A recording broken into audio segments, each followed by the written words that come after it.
about another epidemic that you say nobody's really paying attention to. Yeah, and there's a correlation to the rise of drug addiction in the hard drug arena to the massive amount of internet addiction we're seeing not only in the United States but the world. There's a correlation to it. And it's a very complicated issue, as you know, Beck. By the way, I appreciate you guys labeling me Father Christmas because, as you know, I saved Christmas for the United States of America. Yes, I know you did. And you've got rosy cheeks and it's you just and look no like spin elves on BillO'Reilly.com working around the clock. That's right. All right. But now back to addiction. So it's a very complicated situation because you are dealing with individuals who make a decision, and the decision is I'm going to take hard drugs for recreational purposes. You know, there are people who get addicted because of medical reasons, but not that many. All right, and I'm going to do it despite knowing I might die and I might become addicted and destroy my family, but I'm going to do it anyway. So you're starting with a person who's troubled, because rational people, they don't make that decision. And therefore, all of this pie in the sky about, well, all we need is more money for rehab and the government's fault because they don't provide whatever to these people. I mean, it's just a lie. The second thing is the society itself, with the legalization of marijuana and the basic glorification of drug use in the media, in Hollywood, sends a message to young and mature people that, you know what, it's cool. It's cool. Look at Snoop Dogg. Look, it's cool to do it. All right? And, you know, getting intoxicated when you're 14, that's a good thing. You go right ahead and do it. Okay? So you have that massive wave of, inebriation is good. And if you do it, you'll be accepted and you'll be one of the cool kids. It's absolutely happening everywhere. All right? So this is like a wave that comes in. And the final piece to it is, and we're looking at it now, well, if you're a seller of fentanyl, you know, it's a nonviolent crime. Yeah, you might be handing people poison and they might die. But no, it's not that bad. You shouldn't really be spending a lot of time in prison. We need to rehab you. So all of this is why the CDC comes out with this, and by the way, more people died last year of drug overdoses than in the entire Vietnam War, by a lot. So there you go. There's the analysis across the board. It's pretty bleak. Well, but there's also something else that you talk about, and that is the addiction to devices and the internet. Yeah. Now there is this actual term. What did you say it was? I heard about it just a couple of days ago, and then I read it in your column. It's internet disorder. Addiction. Yeah. Disorder. So now there are rehab clinics, of course. Capitalism. You're going to have for kids, mostly kids. Ages 11, if you can imagine, to 23, 24, and it costs a fortune because insurance is not going to handle it, to go there and to try to, pry their iPhones out of their hands. But every parent and grandparent knows about the addiction, and there are plenty of adults addicted to it, too. They don't pay attention to their kids. They don't pay attention to their pets. I mean, nobody talks about that, but pets used to be, brought in and you pay attention to them and you walk them and you nurture them. And now the pet's looking at you, how come nobody's paying attention to me? Because everybody's texting or Snapchatting. No, that's why. I know. That's why I got my dog an iPhone and an Instagram page. That's a good move. Very good, Beck. Yeah. All right, let's go into politics. Let's talk a little bit about Cohen and what happened yesterday. What you think it it actually means, and then what you think it politically means. Okay. I don't know what it means, and no one else does either. Therefore, all the pundits who are telling you on television and in the newspaper op-ed pages that they do know are lying, Beck. Okay, well, wait a minute. Hang on. Let's just go over what we do know. He came out and said that this is Cohen. He came out and he said, I lied to some Congress people under oath about a Russian condominium project. Okay. Now, he is already, not a credible person. He's never been credible in my book. Right. However, he made that claim. Then Trump, who has been saying the whole time, 14 times since he's been president, that we've had no business dealings at all over in Russia and nothing. Yesterday, he came out and he said he's weak and pathetic. Don't believe it. Then he came out later and said, yes. Okay, so I was trying to, of course I was. I'm a businessman. I was trying to build the Trump Tower, but there's nothing wrong with that, which is true, with an exception of the denials, but not under oath. We do understand, we think, this coming from Rudy Giuliani, that the president answered honestly in his deposition, so there's no... If Giuliani is telling the truth, there is no perjury trap here for him. So there doesn't look like there's anything that there was any laws broken. It's just about Trump lying about it.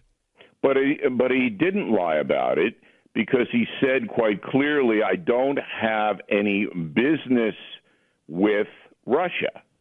This was all pie in the sky. Maybe we could do it. Oh, might Bill, happen. Don't cut that one. Are you really cutting that line?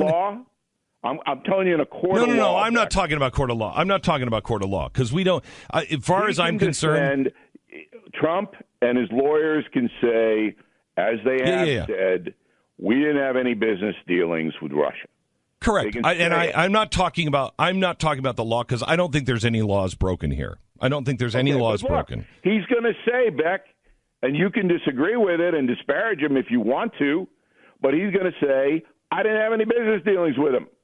A conversation about maybe someday we'll build a condo in Moscow is not a business dealing. He did sign a letter of intent. He can say that, and you can't say... He signed a letter of intent. I mean, his intent was to do I don't know about this letter. Business, Where's and he the formally letter? engaged them. Who? The letters. I mean, obviously, it's been reported on. If it comes out, yeah, I haven't seen any letter, and until I see the letter, I don't believe it. Okay. So if there is a letter, and he did sign it, does it matter? Yeah, that would matter. Because if there's a letter of intent to build a condominium in Moscow, that's a business dealing. So that would matter. Okay, so even if because see, this is interesting because I buy into the letter, and I don't think that where was the anybody's. Letter reported? I don't think it's going to. Where did this come from? Seen it in several places. October 28th, 2015 was the date. It was the date of the third Republican presidential debate. And I think this is an interesting one, Bill, because it's one of those things everyone can throw out these accusations. This one should be provable. If they have the letter, they should be able to show it, right? Yeah. If they have the letter, it should be in the Mueller report when it comes out. It would have been leaked a long time ago. If Cohen had a letter, and Cohen would be the guy. Mm-hmm. But he was the guy just yesterday. Just yesterday came out and said, "Okay, yes, I did lie about this too." So, all right. So here's the thing. I don't really care. I get to the point on this when the facts are out, then we'll be able to comment on it. Yeah. I'm not holding the letter out as because I'm not talking about. I'm only talking about politics here.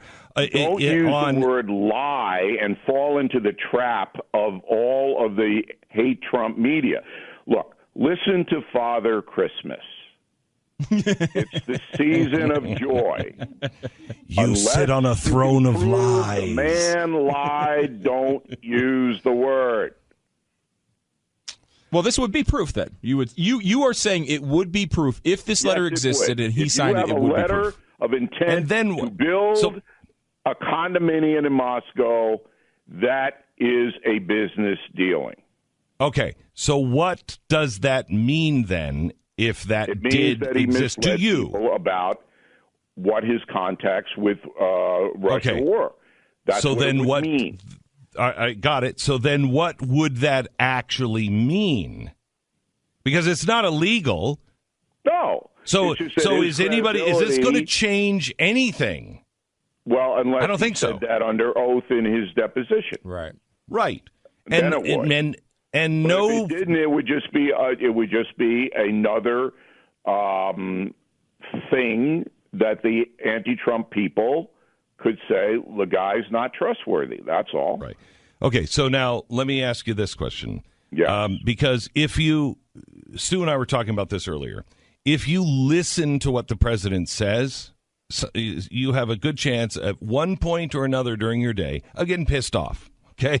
But if you don't listen to what he says, you just watch his actions, like on Russia. He's very strong against Russia. He has taken real sanctions to Russia that we have not seen before. When you watch his actions, they don't match the words because he's a guy like, this is the most beautiful sink ever built. And you're like, okay, it's a sink, man. You wash your hands in it. So you have to not look at his language, but when you actually listen to him, you have to defend it. And we're put into a role to where we have to somehow or another say it's okay that he said, I had nothing to do with paying those girls off, and we know now that he did. If this happens with Russia, and there's a couple of other things that are like this, that you have to make a decision whether his policies override his personal behavior. It's the same thing with Bill Clinton, and I think the American people the same thing with Clinton, with Bill Clinton, as the Republicans are doing with Trump. Right. And I think everybody has already made their decision on that. Right? I'm not sure, because if he wants to be reelected, he's got to win over about 7% more votes than he has now in the polls. All right, and so I think there are persuadable people depending on who runs against him. All right, so let's pick it up there, and our conversation continues with Bill O'Reilly from BillO'Reilly.com. Glenn Beck, Mercury.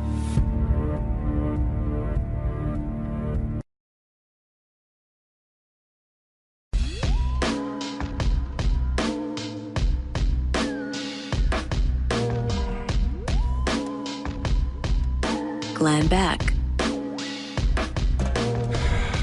We are so pleased to be at WFLA in Tampa. Tonight we're in Tampa. Tomorrow we're in Orlando, Florida. We would love to see you. Tickets are available. You just grab them online at glennbeck.com/tour. I am not leaving this city without Kojak's. I am the barbecue not place, yeah. leaving this city without the house of ribs. This was your favorite place. Oh, when my we lived gosh. here. I love this place. I wanted to move into the house of ribs. It is so good. Before we get back into the politics, can I ask Bill O'Reilly a question? Yeah. Bill, are you aware what happened with your Gettysburg Address bid the other day? No, I'm not. I was waiting. What happened? Patiently. Yeah. Because you bid $20,000 for a copy of the Gettysburg Address. Yeah. And then there was an auction at the charity event, and it went back and forth, and you were outbid. Right away. Pretty quickly, unfortunately for you. I would like to tell you that the person who outbid you was a blonde woman who was up in the front row. She seemed very nice. Her name was Tanya Beck. You were beaten by my wife, Bill. By my wife. Well, that's bidding on his own things. What charity does it go to benefit? That particular piece went to do the Abraham Lincoln Museum. But the entire event was my charity, Mercury One, which is right. Well, if I had to lose to somebody, Tanya is a person that I would want to lose to. She's such a nice woman. She is. Well, I don't know why she's with Glenn, but you're right. Then it was me that you lost to.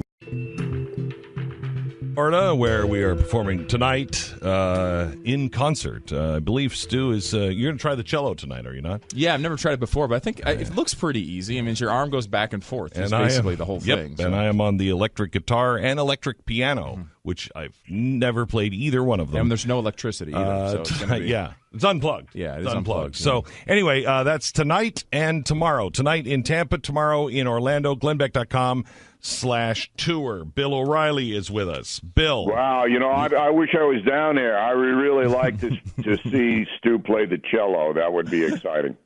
Thank you, Bill. I appreciate it. A lot of people feel the same way. Yeah. I know. So, if you get the steel drum going, I mean, hey, can Father Christmas just get a quick plug in so we don't have to do it at the end? Yeah, sure. All right. The internet addiction is killing the book industry. All right. Because people don't want to take the time to read a 300-page book when they can just text their brains out or Snapchat or whatever they're doing. If you look at the Amazon 100, top 100 books, there are actually 10 books, 10 in the top 100, real books. Killing the SS is actually the second best-selling book next to Michelle O in the country right now. It was first last Sunday. But The Wonky Donkey and Dragons Love Tacos are outselling me on Amazon, Beck, and it's an outrage. Oh, Dragons Love Tacos sounds really good. Dragons love tacos. I love tacos. We have a lot in common. I got a lot to love tacos, all right? So the whole How do you know that? Fraud. You were the one saying, unless you have a confirmation of a lie, don't call it a lie. Don't call it a lie. How do you know dragons don't love tacos? They don't love tacos. How do you know that? Eat people. They don't eat. They don't eat tacos. But anyway, killing the SS. That's an old charge on dragons. Anybody who likes history will love Killing the SS for the holiday thing. And then BillO'Reilly.com premium memberships, Beck. You have one. Everyone should have one. So that's it. Father Christmas is done. Go right ahead. All right. So let's talk about the G20 meeting. The president said yesterday, which I love the way he negotiates. He's got a twitchy eye, and everybody's like, I don't know, he just might frickin' do it.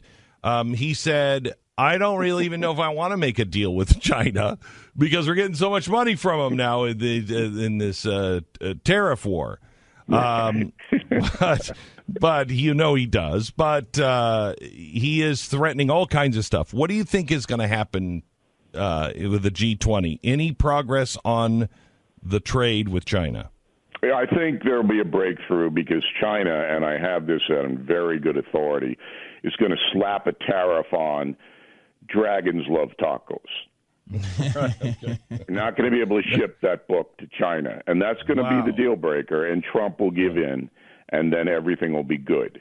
I have heard that this deal with China has already been made. And this is usually the way they do it. People should know this. They don't just show up to Buenos Aires, all right, and then they talk in a room and come out with a deal. That never happens. It's always with done Gorbachev and Reagan by minions or the Secretary of State or whatever, and then they have a framework. So they know now whether they're going to have a joint announcement on Saturday or Sunday, which I believe they'll have some kind of breakthrough. I do believe that will happen. So will the trade war, because this is the one thing that I know President Trump really believes in. He believes that trade wars are good. He believes that tariffs are good. A lot of people in his administration have been hoping that he's just using this as a negotiation tactic. So far with Canada and Mexico, no. Well, he got his deal with Mexico, and then he never changed the tariff. So he will His Obrador's coming in this weekend, and they will do that. But Trump is smart. He's not going to do it until Obrador gets in, the new president of Mexico, and he sees how he's going to handle a caravan. He sees how he's going to do a whole bunch of other things. So it's still there, but it'll when it comes when it comes to Mexico, I'm not in any hurry to lift it on Mexico because of the caravan. I want to see what they're doing. Right, because this guy's a socialist, Obrador, and you got to see how crazy he's going to be. All right. So you think that we are going to solve this deal with China? I don't know if you're going to solve it, but Trump is a deal maker. That's his whole life, makes deals, all right? And so he wants to put forth to the American people that he's tougher, smarter, and stronger than China. That's what he wants to do. Now, China, they're basically saying, we're not going to take a lot of garbage from Donald Trump, but our economy is listing. Word of the day, Stu, L-I-S-T-I-N-G, listing, all right? And it is.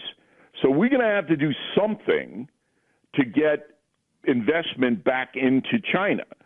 That's what China wants. So both sides have big gains to be made if they can, be nice to each other. And that's what I think will happen.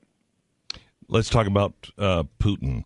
Yesterday, President arrived. He was going to meet with Putin, and he said, no, I've got to look at, I'm not happy that they haven't released the Ukrainian sailors yet. So what do you think is going to happen with Putin and Ukraine? No idea. You never know with Putin. Putin's a different character than, China. China has to deal with the United States. They have to, because their economy is so fragile. It's 1.5 billion people, many of whom don't have electricity. They don't have a lot of choice. Putin can do whatever he wants. I mean, Putin's like Stalin in the sense that he runs that place. You don't like it, I'll put a bullet in your head. And so Putin, you can't predict what he's going to do. I think he's just bored over there. It's 14 below zero every day in Moscow. He goes, let's have a little fun with Ukraine. We'll take one of their boats. That's what he is. He's a provocateur. So Trump can't handle him because Trump's got nothing over him. And Trump was smart not to meet with him. And, if Trump had his way, he wouldn't meet with anybody. He wouldn't even go there. He doesn't even know where it is. I mean, come on. Last topic, the border. Your thoughts over the week? Well, we've done some excellent reporting on BillO'Reilly.com, tracing the big money that's come from Washington to Chicago to Tegucigalpa, Honduras, to fund this whole ruse, R-U-S-E. And we don't ever look those up. This is a very well orchestrated, organized, and funded campaign to break the U.S. asylum system, break it down, break the border, have open borders. And if you go to BillO'Reilly.com, we've listed all the agencies, all the people running the agencies. Gee, George Soros, oh, wow, in the past has given a lot of money to these organizations.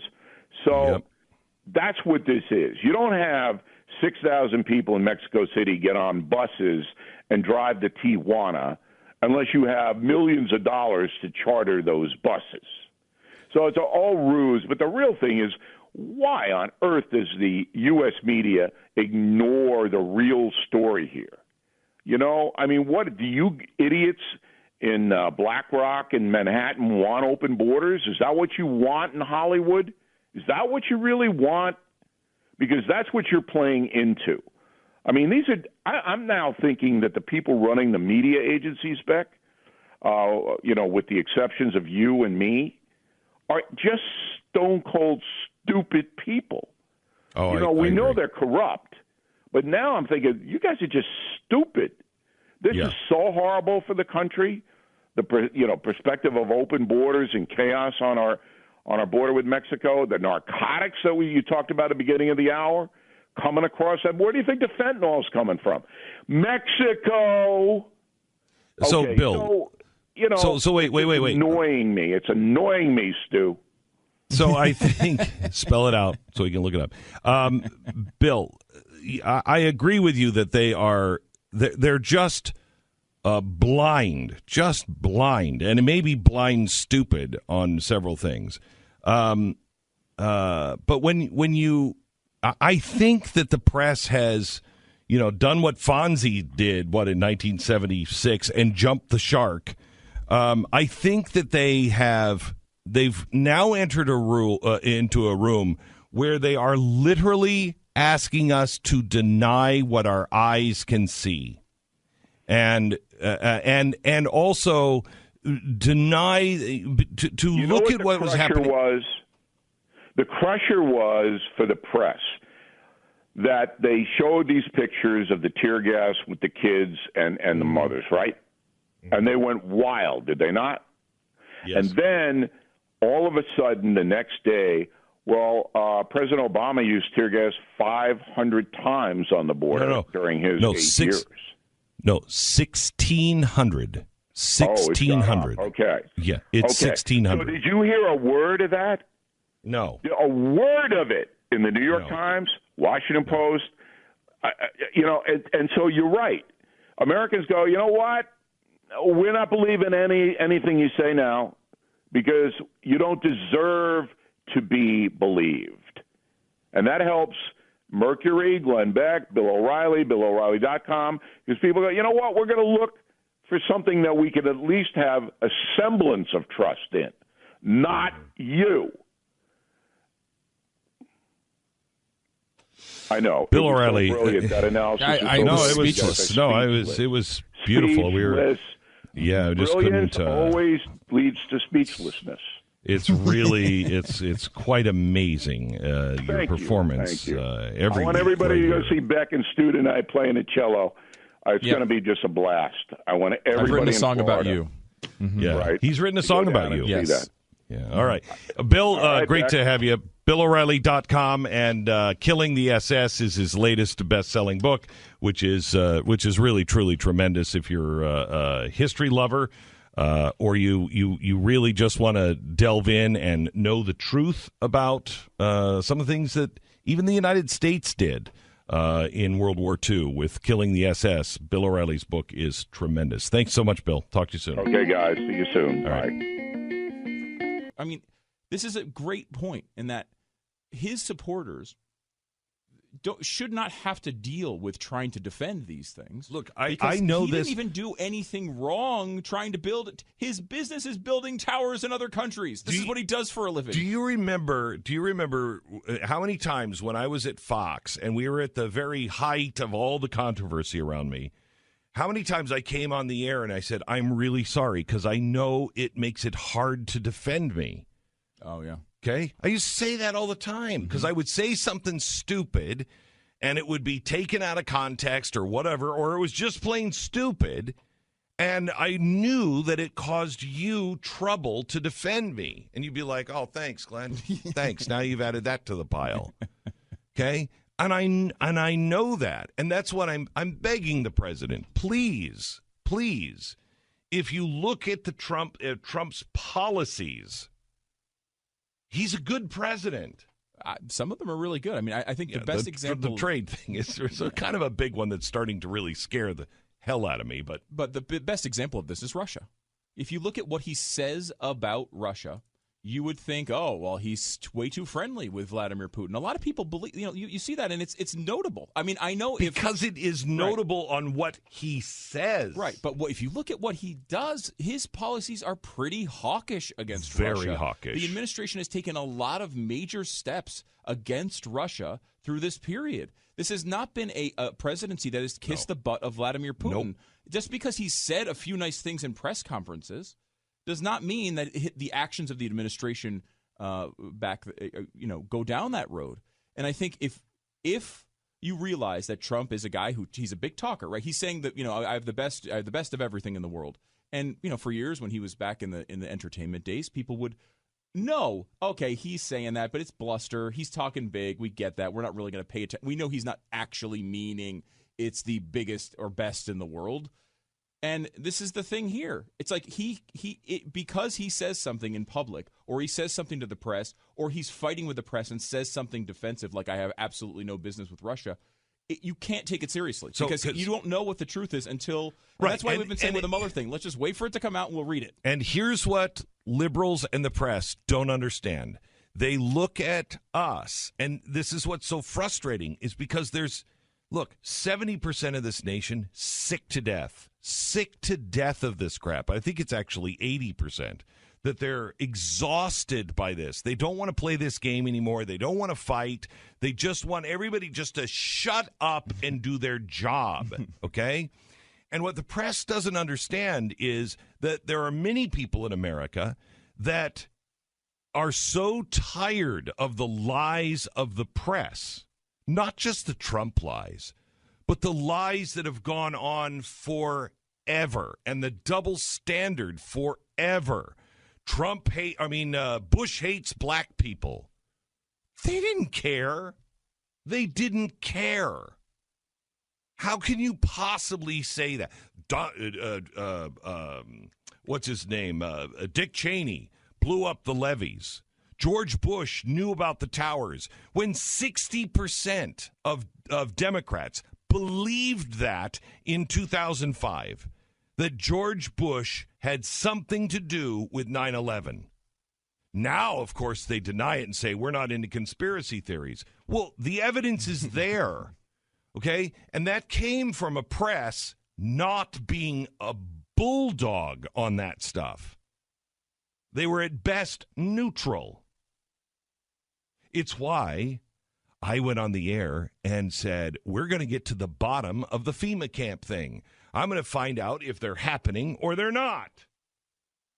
I'm going to go in with an open mind, and I'm going to say, are they happening or not? I get bashed as a conspiracy theorist because I said, are they happening or not? We're going to tell you next week. And the answer, by the way, was no. It was no. And quite honestly, I was pretty sure the answer was no, unless Dick